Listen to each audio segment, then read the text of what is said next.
I don't know what you heard, but what I heard was Rotary sponsored you as a fellow, right? So you came to the United States, came here to learn. You went back. You started to do procedures that no one had ever done before in the Philippines. Mm-hmm. How many islands in the Philippines? 9,000? No, 7,100. So 7,000 islands. So go ahead. You don't just swim across to the hospital. And how many million people? I want to say 90? 90 million. 90 million people. So one doctor starts filtering out new procedures.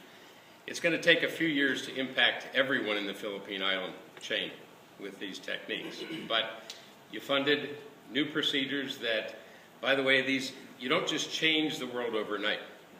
This is a partnership with surgeons, and for surgeons to relinquish the difficult cases is a challenge, because surgeons are trained to tackle anything and to muster as much bravado as they can to take care of things when no one else can.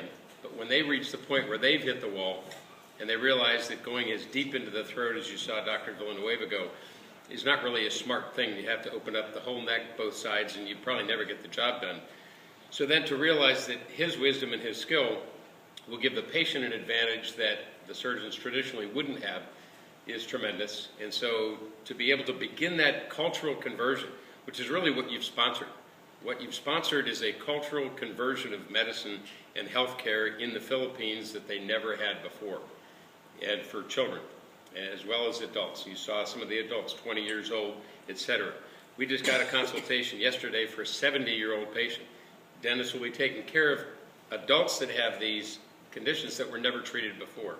So you've begun the conversion of medicine and a whole culture of medicine, helping to deliver care that was never delivered in the Philippines to 90 million people.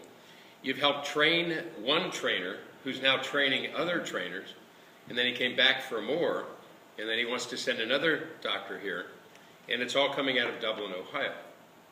And I don't know if that makes you feel good, Scott, but it kind of sends these weird chills up my spine. And it's a, you know, we've got the Episcopal minister in the crowd. You know, he stands up and he ministers and shepherds people all around. Well, you're ministering in a different way. And you had the invocation this morning, and you're stepping forward to respond to your call to ministry. And this is a real way that you're ministering to the world. And I'm proud of what you're doing, and I'm thrilled to be a part of it. And we stand hand in hand, Dennis, and it's a great pride to see you succeed.